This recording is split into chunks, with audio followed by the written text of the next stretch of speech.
বিজিবির কড়া পাহারার পরও পুশিন চেষ্টা অব্যাহত রেখেছে ভারতীয় সীমান্তরক্ষী বাহিনী বিএসএফ। বিভিন্ন সীমান্তে জড়ো করছে শিশু, নারী, পুরুষকে। সবশেষ 2টি ট্রাকে নারী, শিশুসহ বেশ কিছু লোকজনকে কুড়িগ্রাম সীমান্তে পুশিনের জন্য আনে বিএসএফ। তবে বিজিবির বাধায় ব্যর্থ হয় তারা। এছাড়া পঞ্চগড় সীমান্ত থেকেও 10 জনকে ফিরিয়ে নিতে বাধ্য হয় বিএসএফ। পঞ্চগড়ের বড়বাড়ি সীমান্ত কয়েকদিনের টানা উত্তেজনার পর পরিস্থিতি কিছুটা শান্ত। পুশিনের লক্ষ্যে নারী, শিশুসহ জড়ো করা 10 জনকে বিজিবির বাধার মুখে ফিরিয়ে নিতে বাধ্য হয় ভারতীয় সীমান্তরক্ষী বাহিনী বিএসএফ। 70 ঘন্টা পর গেল রাতে সীমান্তের লাইট বন্ধ করে তাদের সরিয়ে নেওয়া হয়। রাতে 2:40-এর দিকে ওরা ওই প্রথমে বর্ডার সিকিউরিটি লাইট অফ করে দিয়ে পরে ওদেরকে নিয়ে চলে গেছে। হ্যাঁ, আমাদেরকে জানিয়েছে, যখন বলেছে যে আমরা নিয়ে যাবো তখন সময় জানিয়েছে। আমরা সতর্ক ছিলাম যাতে নিয়ে যাওয়ার কথা বললে আবার অন্য কিছু না করে। বড়বাড়ি সীমান্তে সতর্ক অবস্থানে আছে বিজিবি, পাহারা দিচ্ছেন স্থানীয়রাও। নতুন করে উত্তেজনা বেড়েছে কুড়িগ্রামের রৌমারী সীমান্তে। বড়কান্দা ও ঝাউবাড়ি সীমান্তে 2টি ট্রাকে বেশ কিছু লোকজনকে জড়ো করে বিএসএফ। তবে গ্রামবাসী ও বিজিবির যৌথ চেষ্টায় পিছু হটতে বাধ্য হয় তারা। মেহেরপুরের তেঁতুলবাড়ি সীমান্তে বিএসএফের পুশিনের চেষ্টা রুখে দেওয়ার পরও কঠোর অবস্থানে আছে বিজিবির সদস্যরা। দিনরাত পালা করে পাহারা বসিয়েছে গ্রামবাসী। সীমান্ত সুরক্ষিত রাখতে জয়পুরহাটে নিজেদের তৎপরতা ও সচেতনতা কার্যক্রম অব্যাহত রেখেছে বর্ডার গার্ড বাংলাদেশ। বিজিবির সঙ্গে সীমান্তে ঘোরাফেরা করতেছি যাতে তারা প্রবেশ করতে না পারে। জানতে পারলাম যে ওই পার কিছু লোক জমা হয়ে আছে। এই জন্য আমরা আমাদের উপজেলা অফিসারের নির্দেশে আমরা এখানে ডিউটি আসি। জেলার 26 কিলোমিটার সীমান্ত সুরক্ষিত রাখতে বিজিবির সঙ্গে কাজ করছে আনসার ভিডিবি। তাদের সহযোগিতা করছেন স্থানীয়রা। Desk report, star news. কথিত অনুপ্রবেশ বিরোধী অভিযানের অংশ হিসেবে এই পর্যন্ত 4,800 নাগরিককে সীমান্তে ঠেলে দেওয়ার তথ্য স্বীকার করেছেন পশ্চিমবঙ্গের মুখ্যমন্ত্রী শুভেন্দু অধিকারী। তিনি বলেছেন, আরও 836 জনকে পশ্চিমবঙ্গের বিভিন্ন হোল্ডিং সেন্টারে আটক রাখা হয়েছে। পর্যায়ক্রমে তাদেরও ফেরত পাঠানোর প্রক্রিয়া চলছে। শুভেন্দু বলেন, নাগরিক নিবন্ধনের আওতায় না থাকা অনুপ্রবেশকারীদের আইন অনুযায়ী বিএসএফের কাছে হস্তান্তর করে সীমান্তে ঠেলে দেওয়া হচ্ছে। পাশাপাশি বাংলাদেশ ভারত সীমান্তের 556 কিলোমিটার অরক্ষিত এলাকায় কাঁটাতারের বেড়া নির্মাণের জন্য জমি হস্তান্তরের কাজও চলছে। ইতোমধ্যে 100 কিলোমিটার এলাকার জমি হস্তান্তর করা হয়েছে এবং এই কাজে শিলিগুড়ি করিডরকে অগ্রাধিকার দেওয়া হচ্ছে।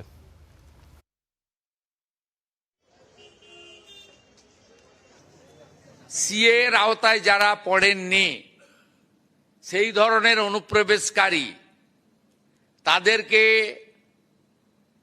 ডিপোর্ট করার কাজ নিয়ম মেনে শুরু করেছি। এবারে একবারে সরাসরি হোল্ডিং স্টেশন বানানো হয়েছে বর্ডারের জেলাগুলিতে।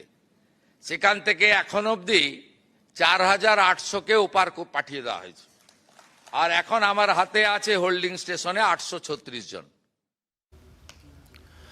ভারতের সীমান্তরক্ষী বাহিনী বিএসএফ পশ্চিমবঙ্গের বিভিন্ন প্রান্ত থেকে নথিহীন মানুষদের বাংলাদেশের দিকে ঠেলে দেওয়ার চেষ্টা করছে, এমন অভিযোগ করেছে খোদ পশ্চিমবঙ্গের মানবাধিকার সংগঠন association for protection of Democratic rights, APDR.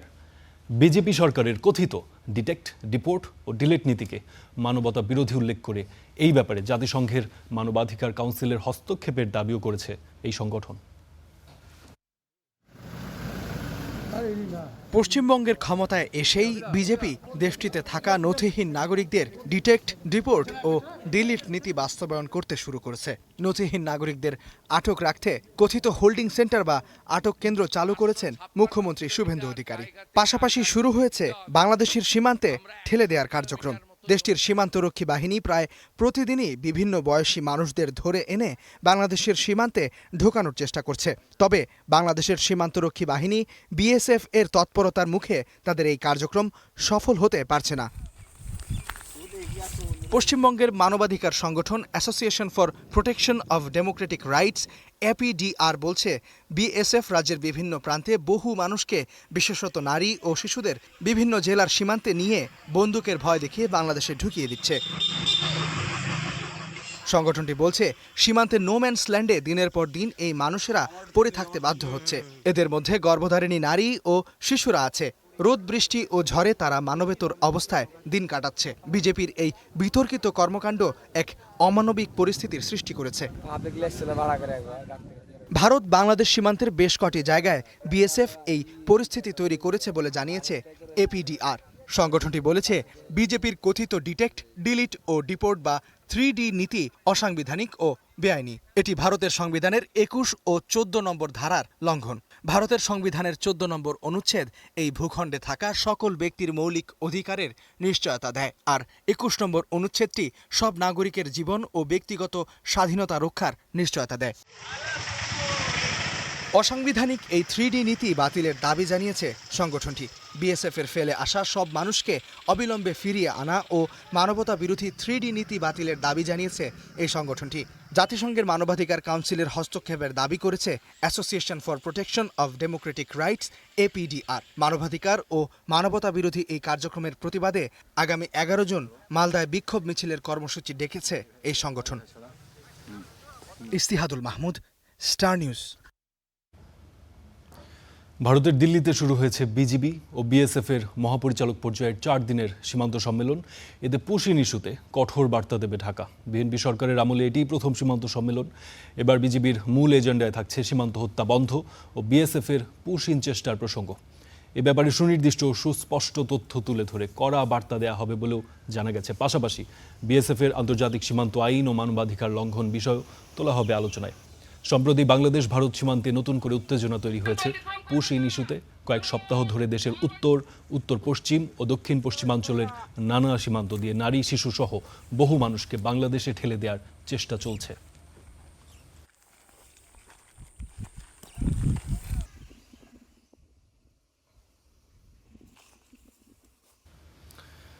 Push in বন্ধে ভারতকে এই পর্যন্ত 12 থেকে 13টি চিঠি পাঠানো হলেও মেলেনি কোনো উত্তর। আর এসব ঘটনায় ভারতের সঙ্গে সম্পর্ক পুনরুদ্ধারে প্রভাব ফেলবে বলে জানিয়েছেন পররাষ্ট্র প্রতিমন্ত্রী শামা ওবায়দ। তিনি আরও জানিয়েছেন, পুশিনের চেষ্টা শক্তভাবে প্রতিহত করবে বিজিবি। ভারত থেকে চলছে পুশিনের চেষ্টা, আর সেই চেষ্টার বিরুদ্ধে সীমান্তে কঠোর অবস্থানে বিজিবি। সীমান্ত জুড়ে বাড়ানো হয়েছে টহল ও গোয়েন্দা নজরদারি। এতে ঠেলে পাঠানোর চেষ্টায় এখনও সফল হয়নি ভারতীয় সীমান্তরক্ষী বাহিনী। পুশিন বন্ধে এরই মধ্যে ভারতকে 12 থেকে 13টি চিঠি দিলেও কোনো জবাব পায়নি ঢাকা। পররাষ্ট্র প্রতিমন্ত্রী বলছেন, এসব ঘটনা ভারতের সঙ্গে সম্পর্ক পুনরুদ্ধারে প্রভাব ফেলবে। এই পুশিনের মাধ্যমে যদি তারা করে তাহলে অবশ্যই সেটা আমাদের জন্য ভালো হবে না, এবং সেটা আমাদের যে ভারত এবং বাংলাদেশ সম্পর্ক, যেটা আমরা বলি যে নতুন উচ্চতায় ওঠার চেষ্টা হচ্ছে, এবং ওনারাও একটি প্যারাডাইম শিফটের কথা বলেন, সেই প্যারাডাইম শিফটটা যদি হতে হয় তাহলে এই কাজগুলা, যেই ডিপ্লোমেসি আছে, যেই বিদ্যমান প্রক্রিয়া আছে, সেই প্রক্রিয়াটাই আমাদের দুই দেশে অবলম্বন করা উচিত। পররাষ্ট্র প্রতিমন্ত্রী আরও জানান, ভারতে অবস্থান করা অবৈধ বাংলাদেশিদের প্রক্রিয়া মেনেই ফেরত পাঠাতে হবে। বাংলাদেশে যদি ভারতীয় কোনো ইলিগাল সিটিজেন থাকে বা ভারতে যদি বাংলাদেশের কোনো ইলিগাল সিটিজেন থাকে, তাদেরকে ফেরত আনার বা আমাদের ভারতীয়দেরকে ফেরত দেওয়ার একটি মেকানিজম বিদ্যমান আছে। সেই বিদ্যমান মেকানিজমটা, ডিপ্লোমেসিটা অবলম্বন করেই ভারতকে আমাদের সাথে কাজ করতে হবে, কথা বলতে হবে, এবং বাংলাদেশও সেটা করবে। ফের পুশিনের চেষ্টা হলে তা বিজেপি শক্তভাবে মোকাবেলা করবে বলেও জানান পররাষ্ট্র প্রতিমন্ত্রী। নাইম আবির, স্টার নিউজ, ঢাকা। ঢাকা দিল্লি সম্পর্ক উন্নয়নে বাধা এখন এই পুশিন চেষ্টা। নতুন সরকারের শুরুতে যে সুবাতাস বইছিল তা এখন তলানিতে। পশ্চিমবঙ্গে বিজেপি ক্ষমতায় আসার পর তাদের মুসলিম বিরোধ মনোভাবই এর বড় কারণ বলে মনে করছেন বিশ্লেষকেরা।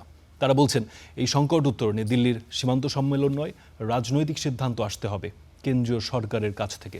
জুম্মান সাদিক জাভলিন রিপোর্ট করেছেন।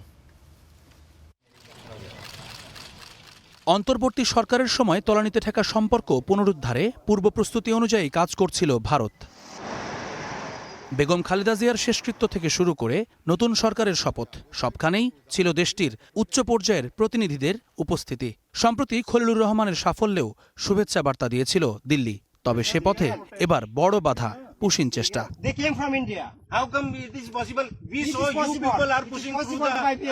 পশ্চিমবঙ্গে ক্ষমতায় আসার আগ থেকে যে মুসলিম বিরোধী অবস্থানের ইঙ্গিত দিচ্ছিল বিজেপি, তারই বহিঃপ্রকাশ প্রকট হচ্ছে সীমান্তে। দলটি সেখানকার ক্ষমতায় আসার পর তাদের আভ্যন্তরীণ রাজনীতির শিকার বাংলাভাষী মানুষেরা। আজকে যদি বিজেপি না জিততো পশ্চিমবঙ্গে, আজকে যদি মমতা ব্যানার্জি থাকতো, তাহলে হয়তো এত ঝামেলা হতো না।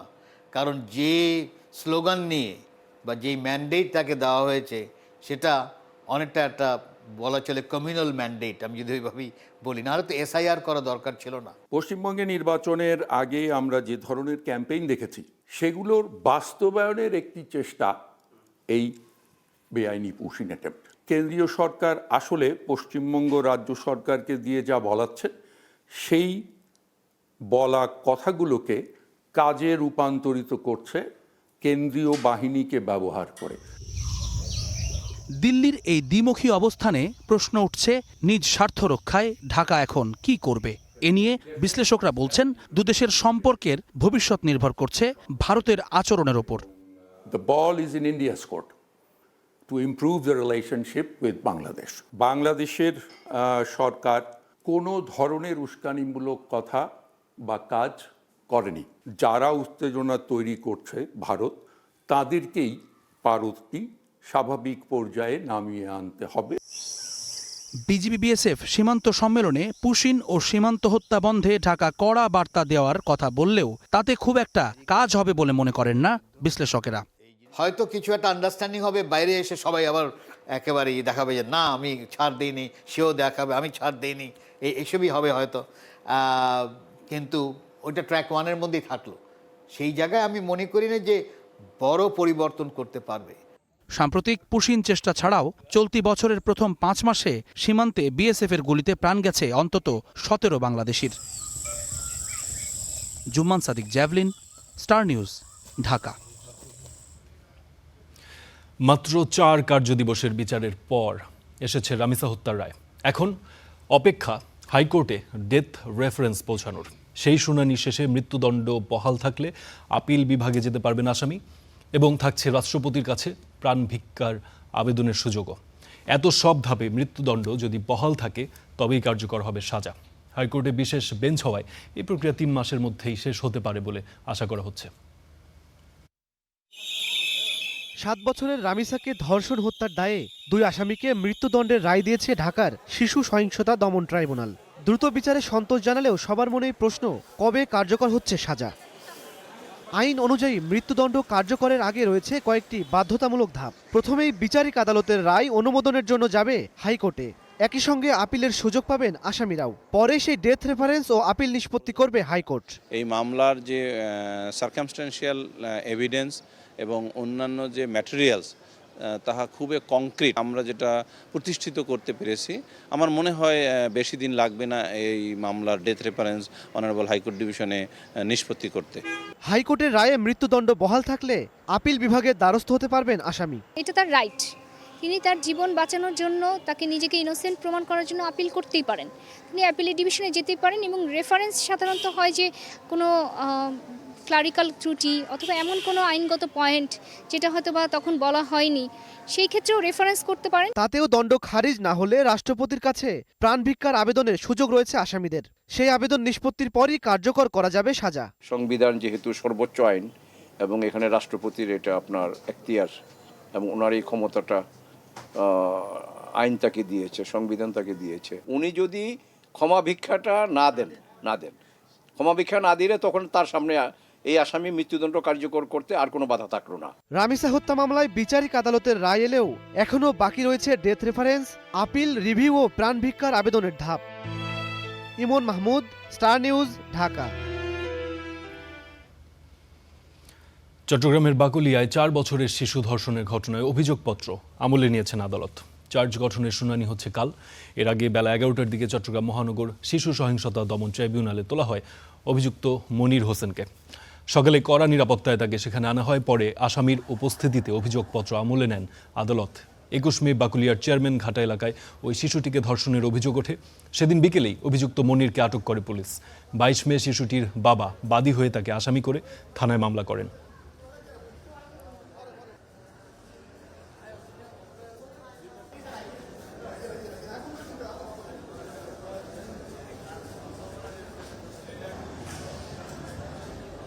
পুলিশ অতি স্বল্প সময়ে তদন্ত শেষ করে গত 4ই জুন মামলাটি তদন্ত রিপোর্ট প্রদান করেছেন এবং গতকাল মামলাটি বিজ্ঞ আদালত ম্যাজিস্ট্রেট আদালত থেকে বদলি হয়ে আমাদের বিজ্ঞ আদালতে এসেছে, ট্রাইব্যুনালে এসেছে। এই ট্রাইব্যুনাল আজকে এই মামলাটি অভিযোগ আমলের জন্য ছিল। বিজ্ঞ আদালত পুলিশ প্রতিবেদনে সন্তুষ্ট হয়ে 9-1 ধারায় এই মামলাটি অভিযোগটি আমলে গ্রহণ করেছেন এবং আগামীকাল 4 শুনানির জন্য দিন ধার্য করেছেন। 2025 সালের তুলনায় বর্তমানে আইন শৃঙ্খলা পরিস্থিতি যথেষ্ট ভালো বলে মন্তব্য করেছেন স্বরাষ্ট্রমন্ত্রী সালাউদ্দিন আহমদ। দুপুরে সচিবালয়ে এক অনুষ্ঠানে পুলিশের প্রশংসনীয় কাজের স্বীকৃতিস্বরূপ স্বরাষ্ট্র মন্ত্রণালয় কর্তৃক পুরস্কার প্রদান অনুষ্ঠানে এই কথা বলেন তিনি। মন্ত্রী আরও যোগ করেন, সরকার ভালো কাজে পুরস্কার আর খারাপ কাজে তিরস্কার, এই নীতিতে বিশ্বাসী। সরকারের 100 দিনে 605 হত্যাকাণ্ডের ঘটনা ঘটেছে। গতকাল টিআইবির এমন রিপোর্টের বিষয়ে তার মন্তব্য জানতে চাওয়া হলে তিনি বলেন, এমন তথ্য তার জানা নেই। পুলিশ বাহিনীকে আরও শক্তিশালী ও জনবান্ধব করতে চায় সরকার বলেও জানিয়েছেন তিনি। আমরা আরো বেশি বুস্ট আপ করতে চাই যাতে তারা আইনানুগভাবে 2025 সালের তুলনায় অপরাধের চিত্র আমাদের সময়ে অনেক বেশি আমরা উন্নতি লাভ করেছি, অনেক অপরাধ কম প্রত্যেকটা ক্যাটাগরিতে। যদি মাসিক হিসাব করি 2025 সাল বা 2024 সালের সাথে তো তুলনাই চলে না। আমরা এই পুলিশ বাহিনীকে জনবান্ধব পুলিশ বাহিনীতে রূপান্তর ঘটাতে পেরেছি বলে আমার মনে হয়। সাইবার সুরক্ষা আইন সংশোধন হচ্ছে বলে জানিয়েছেন স্বরাষ্ট্রমন্ত্রী সালাউদ্দিন আহমদ। সংসদ অধিবেশনে এক প্রশ্নের জবাবে তিনি জানিয়েছেন, বিভ্রান্তিকর কন্টেন্ট দ্রুত অপসারণ ও শাস্তির ব্যবস্থা থাকবে সংশোধিত আইনের অধীনে। অন্যদিকে বিরোধী দল থেকে নামের তালিকা পেলেই সংবিধান সংশোধনে বিশেষ কমিটি গঠন করা হবে বলে জানিয়েছেন চিফ হুইপ নুরুল ইসলাম। চলতি সংসদের দ্বিতীয় অধিবেশনের দ্বিতীয় দিন এদিন জনগুরুত্বপূর্ণ 3টি বিষয়ে আলোচনা হয়। হয়েছে আমার এলাকায় সোশ্যাল মিডিয়াতে কৃত্রিম বুদ্ধিমত্তা দিয়ে তৈরি ছবির প্রচার, অপতথ্য ও গুজবের বিষয়ে সরকার কী ব্যবস্থা নেবে, নারী সংসদ সদস্যের এমন প্রশ্নের জবাবে স্বরাষ্ট্রমন্ত্রী জানান, সংশোধন হচ্ছে সাইবার সুরক্ষা আইন, যেখানে বিভ্রান্তিকর কন্টেন্ট দ্রুত অপসারণ ও শাস্তির ব্যবস্থা থাকবে। সাইবার সুরক্ষা আইনের একটা সংশোধনী আনতে হবে, সেটা সাইবার সুরক্ষা আইন 2026 নামে আমরা অবহিত করব। এর কতিপয় বিধান সংশোধন আমরা করব। তার মধ্যে এই যে গুজব, অপতথ্য, মানহানি, এরগুলো নতুন করে সংজ্ঞায়িত করা হবে। এছাড়া সাইবার স্পেসে এরূপ কন্টেন্টের প্রচার প্রতিরোধের জন্য একটা নতুন ধারার শাস্তির বিধান এখানে আনা হবে। আবার আন্তর্জাতিক প্ল্যাটফর্ম, প্রযুক্তি প্ল্যাটফর্ম সমূহের সাথে কার্যকর সমন্বয় এবং সময় সীমাভিত্তিক কন্টেন্ট অপসারণ ব্যবস্থা নিশ্চিত করার জন্য আর একটা নতুন বিধি সংযোজন করা হবে। আমদানি রপ্তানির আড়ালে বিপুল অর্থ পাচার হচ্ছে দাবি করে রুবিন ফারহানার প্রশ্নের জবাবে বাণিজ্যমন্ত্রী জানান, অর্থ পাচার রোধে সচেষ্ট সরকার। আমদানি এবং রপ্তানির আড়ালে প্রতি বছর $8 বিলিয়ন মতন টাকা বিদেশে পাচার হয়ে যাচ্ছে। মাননীয় মন্ত্রীকে আমাদের বলবেন, এই ধরনের পাচার বন্ধ করবার ক্ষেত্রে বাণিজ্য মন্ত্রণালয়ের কিছু করবার আছে কিনা। এই ব্যাপারে আমরা সচেতন আছি, আমরা স্টাডিও করছি। যদি আমাদের নজরে এরকম কোনো বিষয় আসে, আমি হাউসকে আশ্বস্ত করতে চাই, যথাযথ ব্যবস্থা আমরা নিব। এছাড়াও এক প্রশ্নের জবাবে স্থানীয় সরকার মন্ত্রী বলেন, মাদকসেবীদের হাত থেকে মাঠ ও পার্ক উদ্ধারে এরই মধ্যে কাজ শুরু হয়েছে। পার্ক, খেলার মাঠ বর্তমান সরকার ক্ষমতায় আসার পূর্বে প্রায় বেদখল ছিল। বর্তমান সরকার ক্ষমতায় আসার পর সিটি কর্পোরেশনের তত্ত্বাবধানে পরিচালিত পার্ক বা খেলার মাঠ নিজেদের দখলে নিয়ে বিভিন্ন উন্নয়নমূলক কার্যক্রম শুরু করা হয়েছে ইতিমধ্যে। অধিবেশন শেষে সরকার দলীয় চিফ হুইপ জানান, বিরোধী দল থেকে নামের তালিকা পেলে গঠন করা হবে সংবিধান সংশোধন কমিটি। আপনাদের সহযোগিতার জন্য মঙ্গলবার বিকেল 3টায় আবারও বসবে সংসদ অধিবেশন। সিফাত শাহরিয়ার, স্টার নিউজ, ঢাকা। আগামী 20 জুলাই এসএসসি ও সমমানের পরীক্ষার ফলাফল ঘোষণা করা হবে, এ কথা জানিয়েছেন শিক্ষামন্ত্রী আনাম এহসানুল হক মিলন। সোমবার সচিবালয়ে সংবাদ সম্মেলনে তিনি আরও জানিয়েছেন, 2028 সালের মধ্যেই শিক্ষা কারিকুলাম পুরোপুরি পরিমার্জন করতে কাজ চলছে। গেল 21 এপ্রিল শুরু হয় চলতি বছরের এসএসসি ও সমমানের পরীক্ষা। যেখানে অংশ নেন 18,57,000 শিক্ষার্থী। তারপর থেকে ফলাফলের অপেক্ষা এসব শিক্ষার্থী।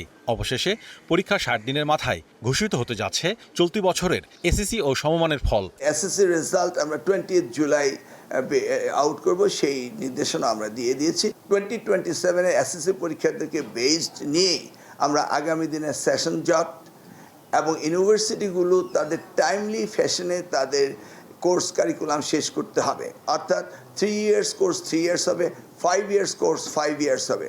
কোনো রকম ডিলে, ওয়েটিং, সেশন জট চলবে না।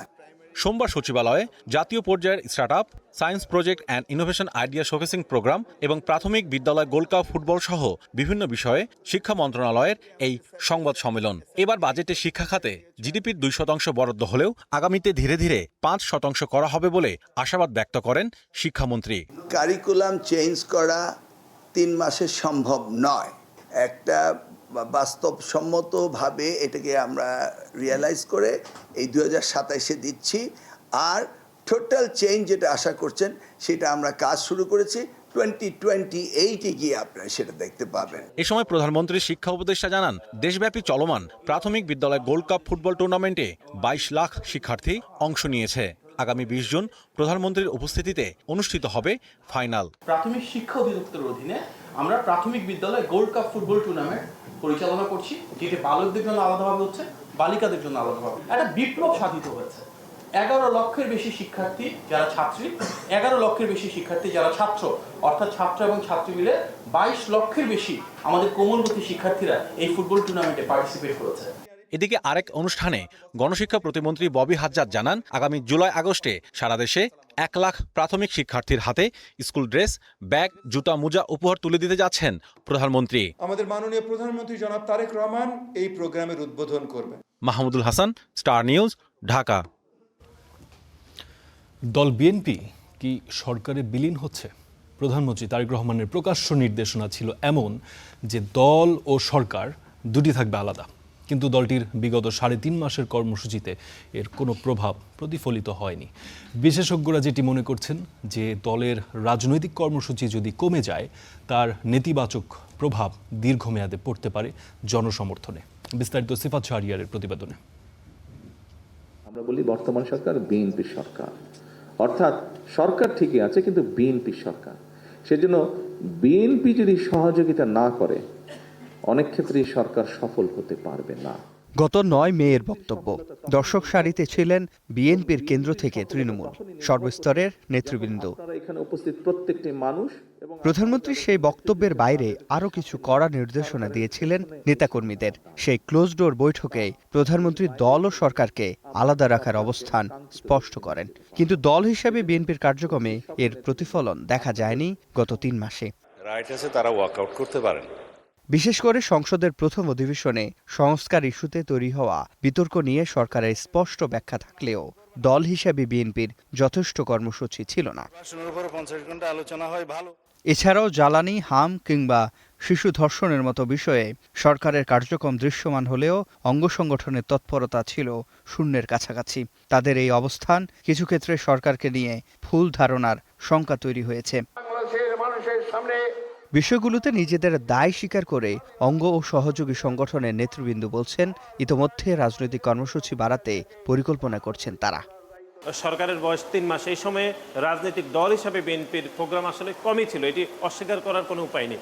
বারবার যে প্রোপাগান্ডাগুলো বিরোধী পক্ষ থেকে হচ্ছিল সেগুলোর বিষয়ে জনগণকে সম্পৃক্ত করে কর্মসূচি দেওয়ার বিষয়ে প্রাথমিকভাবে সিদ্ধান্ত হয়েছে। এই জন্য উনি তৃণমূলকে এবং পার্টির কমিটি গঠন প্রক্রিয়া এবং আমাদের সকল পর্যায়ের কমিটি যাতে আরও শক্তিশালী হয় এই বিষয়ে উনি গুরুত্ব আরোপ করেছে। তবে কেন্দ্রীয় নেতারা দল ও সরকারকে আলাদাভাবে দেখছেন না। তাদের দাবি, জনগণের স্বার্থে কাজ করছে বিএনপি সরকার। এখানে একটা সরকার এবং সরকারি দলের কার্যক্রমকে আলাদাভাবে করা খুব দুরূহ ব্যাপার, কারণ যারা নেতা তারাই হচ্ছেন মন্ত্রী, তারাই হচ্ছেন এমপি। তারপরেও প্রধানমন্ত্রী জনাব তারেক রহমান তিনি প্রথম থেকেই কিন্তু চেষ্টা করছেন যে সরকার এবং দলের কার্যক্রমকে পৃথক রাখার জন্য। সরকার যতই ইতিবাচক কাজগুলো করবে, জনকল্যাণমূলক কাজগুলো করবে, পার্টি সেগুলোকে বলবো জনগণের মধ্যে।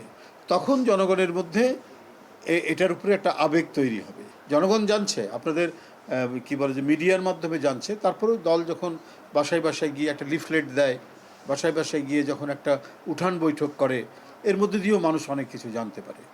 বিশেষজ্ঞরা বলছেন সরকারের পক্ষে মাঠের সমর্থন ধরে রাখার দায়িত্ব দলের। রাজনৈতিক কর্মসূচি কমে গেলে প্রভাব পড়বে আগামী নির্বাচন সহ দীর্ঘমেয়াদী জনসমর্থনে। যারা তার কম্পিটিটর প্রতিদ্বন্দ্বী তারা কিন্তু রাজনৈতিক কর্মসূচি চালিয়ে যাচ্ছে। এখন বিএনপি রাজনৈতিক কর্মসূচি যদি চালিয়ে না যায় তাহলে কিন্তু অন্যদের তুলনায় সে পিছিয়ে পড়বে। তো বিএনপিকে আগামীতে ক্ষমতায় আসতে হলে তার সমর্থন গোষ্ঠীকে অ্যাক্টিভ রাখতে হবে। সমর্থন গোষ্ঠীকে অ্যাক্টিভ রাখবে সরকার না, সমর্থন গোষ্ঠীকে অ্যাক্টিভ রাখে রাজনৈতিক দল হিসাবে বিএনপি। নিকট অতীতের কিছু উদাহরণ বিশেষ করে পতিত সরকারের অঙ্গ সংগঠনের কথা মনে করিয়ে রাষ্ট্রবিজ্ঞানের শিক্ষকরা বলতে চান, সরকার দলের অঙ্গ সংগঠনের গাছারা ভাব শুধুমাত্র দল নয়, সরকারকেও বেকায়দায় ফেলতে পারে।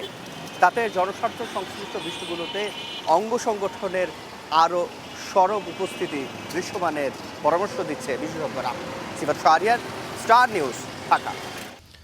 ভাতা বাড়ানো সহ 6 দফা দাবিতে দ্বিতীয় দিনের মতো কর্মবিরতিতে দেশের বিভিন্ন সরকারি মেডিকেল কলেজ হাসপাতালের ইন্টার্ন চিকিৎসকরা। দাবি আদায়ে সকাল থেকেই বিক্ষোভ, মানববন্ধন সহ নানা কর্মসূচি পালন করছেন আন্দোলনকারীরা। তারা চিকিৎসা সেবাও বন্ধ রেখেছেন। এতে বিপাকে পড়েছেন রোগী ও স্বজনরা। চিকিৎসা নিতে এসে রোগীদের ভোগান্তির শিকার হওয়া হাসপাতালের নিয়মিত চিত্র। এখন মরার উপর খাড়ার ঘা হয়ে যুক্ত হয়েছে ইন্টার্ন চিকিৎসকদের কর্মবিরতি। ভাতা বাড়ানো, এফসিপিএস প্রশিক্ষণ বিষয়ক সিদ্ধান্ত প্রত্যাহার সহ 6 দফা দাবি আদায়ে দ্বিতীয় দিনের মতো কর্মবিরতি পালন করছেন তারা। সিলেটে এমএজি ওসমানী মেডিকেল কলেজ হাসপাতালের সামনে প্রশাসনিক ভবনের পাশে অবস্থান নিয়ে এই কর্মসূচি পালন করছেন আন্দোলনকারীরা।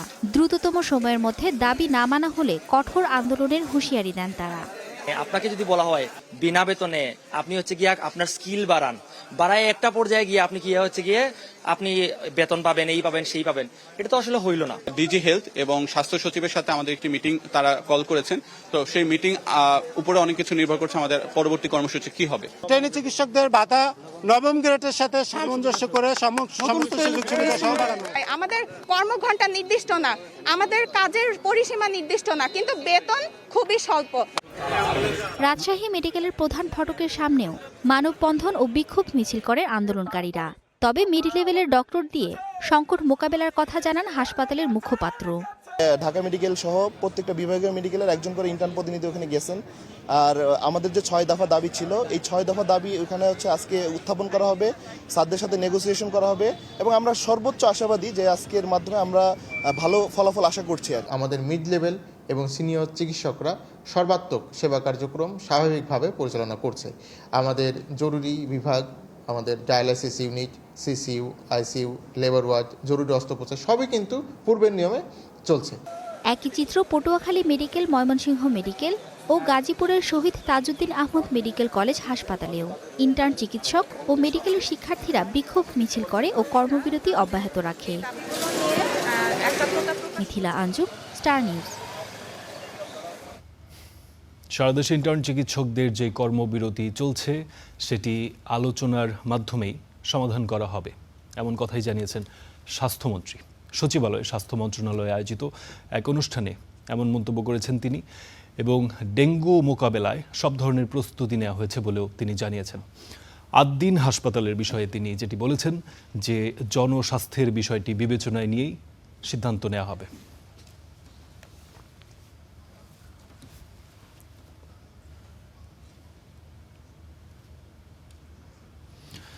পরবর্তী প্রসঙ্গে চলে যাচ্ছি।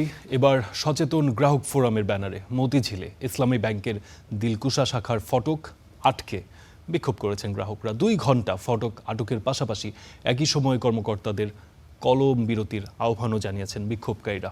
একই ব্যানারে বিভিন্ন শাখার সামনে মানববন্ধন করেছেন তারা। ব্যাংক কর্তৃপক্ষ যেটি বলছে যে কর্মবিরতি পালনের কোনো কর্মসূচি তাদের নেই। এদিকে চলমান আন্দোলনে ব্যাংকটির গ্রাহকদের মাঝেও দেখা গেছে বেশ উদ্বেগ।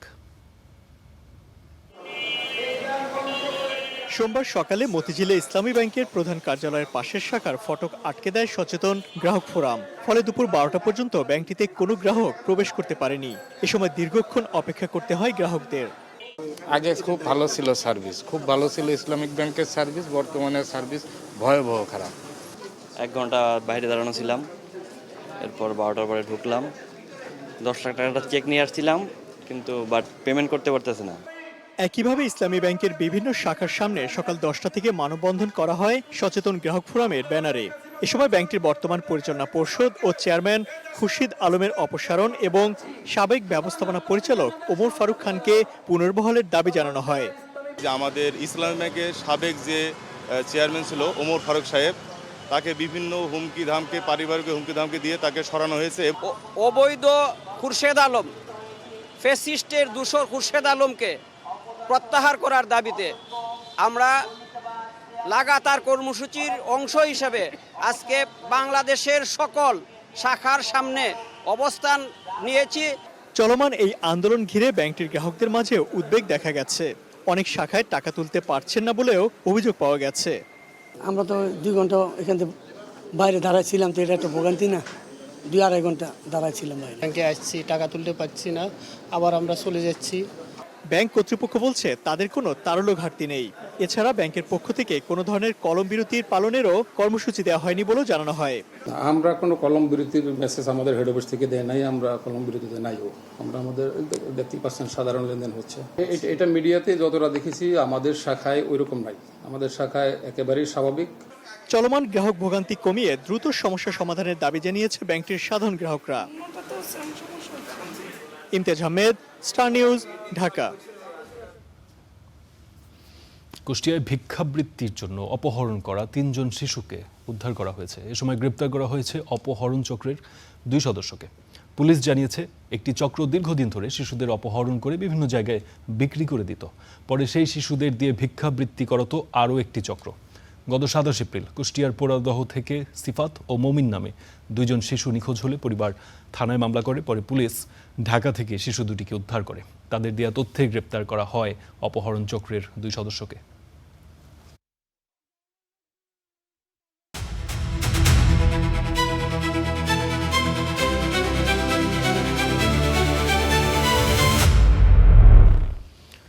আসছে বাজেটে কন্টেন্ট ক্রিয়েটর ও ওপেন মার্কেট প্লেসে ফ্রিল্যান্সিং থেকে আয়ের ওপর 7.5% কর বসানোর সিদ্ধান্ত থেকে সরে আসছে সরকার। অপরদিকে 15% ক্যাপিটাল গেইন ট্যাক্স পড়ছে স্বর্ণালংকার বিক্রিতে। বাতিল হচ্ছে সম্পদ করও। মজহার মাহবুবের প্রতিবেদনে বিস্তারিত। আসছে বাজেটে ফেসবুক, ইউটিউবে কন্টেন্ট তৈরির মাধ্যমে ডলার আয় করলে তার থেকে 7.5% কর বসানোর সিদ্ধান্ত থেকে সরে আসছে সরকার। একই সঙ্গে বিভিন্ন ওয়ার্কপ্লেস বা উন্মুক্ত কর্মক্ষেত্র থেকে আয় করা ফ্রিল্যান্সারদেরও আয়ের ওপর কোনো কর না বসানোর সিদ্ধান্ত আসছে এই বাজেটে। এসব আয়কে রেমিটেন্স হিসেবে বিবেচনা করবে সরকার। তবে কোনো মিডিয়া সংশ্লিষ্ট প্রতিষ্ঠানের ক্ষেত্রে এমন সুবিধা প্রযোজ্য হবে না। এছাড়া সম্পদ কর বসানোর সিদ্ধান্ত থেকেও সরকার সরে আসছে বলে রাজস্ব বোর্ড সূত্রে জানা গেছে। পরিবর্তনে বিদ্যমান সারচার্জ ব্যবস্থাই বহাল রাখার সিদ্ধান্ত নিয়েছে সরকার। এছাড়া স্থানীয় উৎপাদনকে উৎসাহিত করতে দেশীয় বীজ থেকে ভোজ্য তেল উৎপাদন করলে 10 বছরের জন্য আসতে পারে কর অব্যাহতি। সরকারের একটা ভালো আয়ের উৎস হবে এই সম্পদ কর, এবং এটা একই সঙ্গে এই যে দেশের মানুষের মধ্যে যে একটা সম্পদ বন্টনে বা একই সঙ্গে যে আয় বন্টনের যে একটা বৈষম্য রয়েছে, তো সেটাও কমাতে কিন্তু সহায়তা করবে। ব্যক্তিগত স্বর্ণালংকার বিক্রির উপর বসতে পারে 15% ক্যাপিটাল গেইন ট্যাক্স। এতদিন রিটার্নে উল্লেখিত স্বর্ণালংকার বিক্রি করলে তার লভ্যাংশে সাধারণ কর স্ল্যাবের মধ্যেই হিসাব করা হতো। অপরদিকে পরামর্শক বা সম্মানী ভাতা, মিটিং ফি বা প্রশিক্ষকের সম্মানীর উপর বিদ্যমান 10% উৎসে কর বাড়িয়ে 20% করা হতে পারে।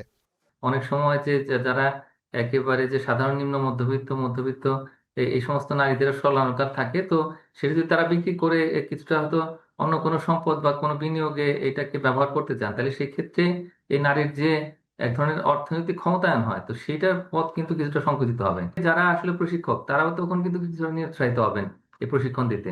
তো সুতরাং ভালো মানের প্রশিক্ষক পাওয়া তখন কিছুটা কঠিন হবে। আসছে বাজেটে 6,95,000 কোটি টাকা রাজস্ব আহরণের লক্ষ্যমাত্রা নির্ধারণ করতে পারে সরকার, যার মধ্যে এনবিআরকেই নির্ধারণ করে দেওয়া হতে পারে 6,04,000 কোটি টাকা। মধ্যবিত্তের উপর না চাপিয়ে বরং ধনীদের কাছ থেকে আরও বেশি কর আহরণের পরামর্শ বিশেষজ্ঞদের। মজহার মাহবুব, স্টার নিউজ, ঢাকা। সরকারের উন্নয়ন মানেই যেন ভবন নির্মাণের উৎসব, অথচ নির্মাণের পর যেটি দেখা যায় যে অনেক ভবনই পড়ে থাকছে পরিত্যক্ত অবস্থায়। সংকট মোকাবেলায় যেই ভবনগুলো জরুরি ভিত্তিতে তৈরি করা হয় সেগুলোরও একই চিত্র। এতে জনগণ সেবা না পেলেও ভবন নির্মাণে সর্বোচ্চ ব্যয়ের প্রবণতা থেকে বের হতে পারছে না সরকার। নতুন এডিপিতেও ব্যয়ের শীর্ষে থাকছে এই ভবন নির্মাণ। বিস্তারিত মাহবুল ইসলামের প্রতিবেদনে। হাসপাতালের শিশু ওয়ার্ডে প্রতি বেডে একজন শিশু সেবা নেওয়ার কথা থাকলেও নিচ্ছে 2 থেকে 4 জন।